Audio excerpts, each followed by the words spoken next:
Falenderim nga zemra për të gjithë që keni ardhur, sepse shikoj miq të dashur nga gjithë Turqia.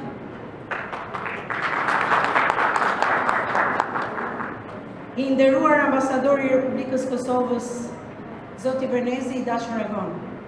I nderuar koordinatori i qendrës kombëtare i qendrës së kulturës Ankara, zoti Bardal, i dashur Serba. Të nderuar kryetar të shoqatave që keni ardhur nga gjithë Turqia. Shumë të dashur miq dhe pjesëmarrës, mirë se keni ardhur në festën tonë kombëtare.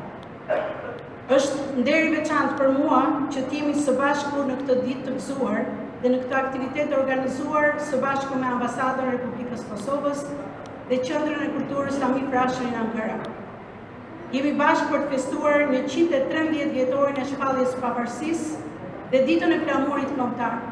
Një flamur i cili bashkon shqiptarët kudo që ndodhen, kudo që jetojnë me zemër në një flamur. Kjo ditë shënon lindjen e një kombi modern, të vendosur, krenar dhe të bashkuar në vizionin e tij për liri dhe prosperitet. Ndërsa përkujtojmë pavarësinë e Shqipërisë, ne gjithashtu shikojmë drejt një të ardhme ku Shqipëria dhe Turqia vazhdojnë të qëndrojnë krah për krah si partner strategjik, partner në NATO dhe duke forcuar bashkëpunimin për krijuar mundësi reale dhe të reja për të dy popujt tanë.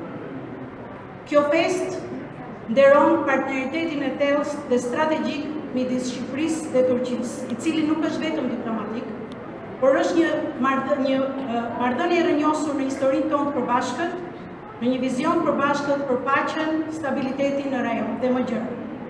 Dy kombet tona, ai shqiptar dhe turk, ndajnë lidhje të ndërtuara mbi besimin, miqësinë dhe respektin e ndërsjellët. Gjatë viteve, ky bashkëpunim ka lullzuar në të gjitha fushat, si siguria, arsimi, kultura, zhvillimi ekonomik e të tjera. Marrëdhëniet tona ekonomike dhe tregtare vijojnë të intensifikohen, duke arritur në mbi $1 miliard shkëmbime tregtare gjatë këtij viti, duke synuar $2 miliard deri në fund të vitit 2026. Kompanitë turke kanë investuar në sektor strategjik në Shqipëri, si në banka, miniera, energji, transport, telekomunikacion e të tjera, dhe e bëjnë kështu Turqinë partnerin e tretë të më të madh tregtar të Shqipërisë.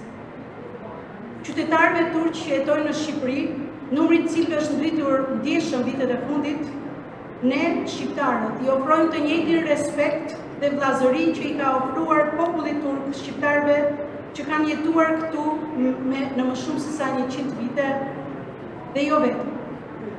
Qytetarët shqiptarë që jetojnë në Turqi, që punojnë dhe studiojnë këtu, janë pjesë e qëndësishme dhe kontribuese e shoqërisë turke.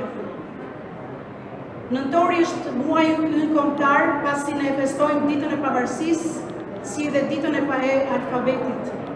Dita e sotme, data 22 nëntor, është dita e alfabetit, është një ditë nga më të rëndësishme për kombin tonë. Ajo na kujton se gjuha është shpirti i një kombi, pija që lidh të kaluarën dhe formson tashmen dhe udhëzon të ardhmen tonë. Kur nderojmë ditën e alfabetit dhe ditën e pavarësisë, festojmë dy shtyllat thelbësore të një kombi, zërin dhe lirinë e tij. Alfabeti na dha fuqinë për të shkruar dhe shfaqur identitetin ton, dhe pavarësia na dha mundësinë për ta mbrojtur atë. Këto data nga më të rëndësishme të historinë e kombit ton festohen nga shqiptarët kudo që ndodhen. Ato duhet të shërbejnë. Në qoftë se ju do kuptonit shqip, do mund të mbani pak më shumë qetësi. Këto ngjarje duhet të shërbejnë si frymëzim që ta vlerësojmë gjuhën shqipe, një nga më të vjetrat, një gjuhë që ka mbi 5000 vite që flitet pa ndërprerje, ta mësojmë dhe ta trashëgojmë atë në breza. Gjuha shqipe mësohet edhe këtu në Turqi, Qendra e Kulturës në Ankara, shoqatat në Istanbul, në Bursa, në Izmir, në Bafra, në Turgut Luna, Adana, një falënderim të veçantë nga zemra për të gjithë mësuesit, shoqatat, studentët, prindrit, të gjithë ata që mbajnë gjallë gjuhën shqipe, gjuhën tonë. Që 28 nëntori na kujton të nderojmë historinë tonë dhe ta çojmë përpara frymën e unitetit dhe krenarinë që i ka përmësuar Shqipërinë në breza me radhë. Gëzuar ditën e pavarësisë, gëzuar ditën e flamurit kombëtar, gëzuar ditën e alfabetit.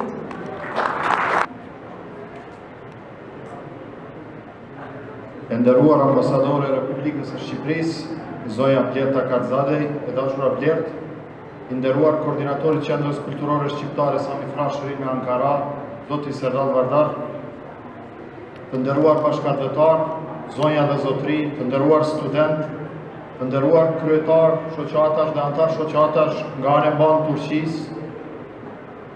Sot kemi privilegjin e jashtëzakonshëm të mblidhemi për të nderuar një nga ditët më të rëndësishme dhe më historike të ekzistencës sonë kombëtare, 28 nëntori.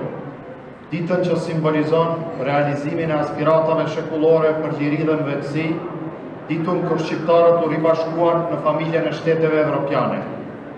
113 vjet më parë, më 28 nëntor në Vlorë, intelektualët dhe veprimtarët më të guximshëm të kombit arritën të kapërcejnë dallimet dhe të bashkohen rreth një ideali të përbashkët, pavarësisë. Vizioni i tyre i guximshëm u kurorëzua duke realizuar ëndrrën për një të ardhme të lirë dhe sovrane. Ata na lënë një trashëgimi historike të paharrueshme dhe një detyrë të përjetshme të duam ta mbrojmë dhe ta zhvillojmë kombin tonë.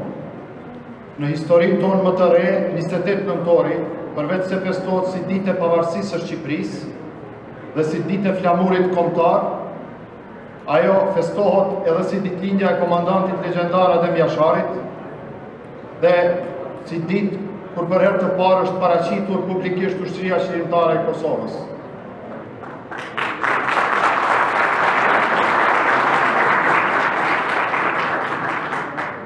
Kjo ditë është një pikë referimi për kujtesën, identitetin dhe sakrificën kombëtare. Një fest që mishëron thelbin e qenjes sonë dhe bartë ëndrat kolektive, idealet e dëshmorëve dhe aspiratat e popullit shqiptar. Në këtë ditë festive, e të përulemi me nderim të thellë para gjithë dëshmorëve të kombit, para atyre që dhanë jetën, para atyre që luftuan me armë, para atyre që me penën e tyre ndriçuan rrugën e mendimit dhe edukimit, dhe para të gjithë atyre që kontribuan me mendje, penë dhe guxim në shërbim të kombit. Ata janë themeli mbi të cilët ndërtohet çdo ëndër për liri dhe shtetësi, dhe kujtimi i tyre mbetet udhërrëfyes për të gjitha brezat që vijnë rrugën e ndritur të shqiptarëve. Duke qenë se sot jemi me 22 nëntor, është e domosdoshme të theksojmë rëndësinë historike të kësaj date. 22 nëntori shënon ditën e alfabetit të gjuhës shqipe, një nga arritjet më të mëdha në ruajtjen e identitetit kombëtar dhe të gjuhës shqipe dhe një gur themeli në procesin e afirmimit të gjuhës, kulturës dhe shtetësisë së shtetit shqiptar. Por identiteti ynë nuk është i plot pa dimensionin kulturor, dimension që ju duhet ta kultivoni me krenari. Kombi shqiptar nuk kufizohet në territor dhe jeton kudo që jetojnë shqiptarët. Në thelbin e identitetit ton kombëtar, gjuha shqipe mbetet elementi qendror. Gjuha shqipe nuk është thjesht mjet komunikimi. është strukturë mendimi, është trashëgimi shpirtërore. Dhe askush nuk e ka artikuluar këtë më fuqishëm se sa i madhi Gjergj Kishta, i cila na porositi pra mallkuar një ai bir shqiptari që ka gjuhë të Perëndis, trashëgim që na i la i pari, trashëgim si ja le fëmis.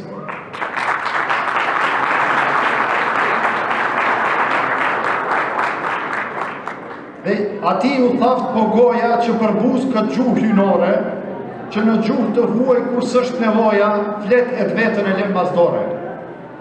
Këto vargje nuk janë thirrje emocionale, nuk janë as mallkim. Ky është kod etik kombëtar. Kishta na kujton se ruajtja e gjuhës do të thotë ruajtja e identitetit, e kujtesës dhe e vetdijes sonë historike. Prandaj ruajtja dhe kultivimi i gjuhës shqipe në diasporë është akt i lartë kombëtar. Investim për brezat që vinë dhe mburojje fuqishme kundër haresës dhe asimilimit. Duke festuar të kaluarën, ne riafirmojmë edhe një herë angazhimin tonë për të ardhmen. Një projekt që kërkon vizion, unitet dhe përkushtim të palëkundur. Kombi shqiptar ka potencial të jashtëzakonshëm. Kur bashkojmë forcat, mendjet dhe idealet tona mund të kapërcejmë çdo sfidë dhe të realizojmë synimet tona më të mëdha. Qofshim kështu gjithnjë të bashkuar, rroft 28 nëntori, rroft Shqipëria, rroft Kosova, rroft Kombi Shqiptar. Özgür egemen geleceğinin temelini atmıştır ve bugün bizlere gururla miras kalmıştır. 28 Kasım sadece Arnavutluğun bağımsızlık günü ve ulusal bayrak günü değil, aynı zamanda efsanevi komutan Adem Yaşar'ın doğum günü ve Kosova Nderuara ambasador e Republikës Shqipërisë, Shkreshësi yaj Zonja Blerta Kazadej. Nderuar ambasador e Republikës Kosovës, Shkreshësi i tij Zotri Agon Renezi. Nderuar diplomat, nderuar kryetari i platformës shoqatave shqiptare në Turqi, Zotri Bayram Kılıç. Nderuar kryetari i shoqatave, nderuar antar, kadet, student edhe bashkëdhetor. Ju falenderoj për pranimin tuaj dhe është i nder i veçantë që sot jemi së bashku. Nga zemër ju uroj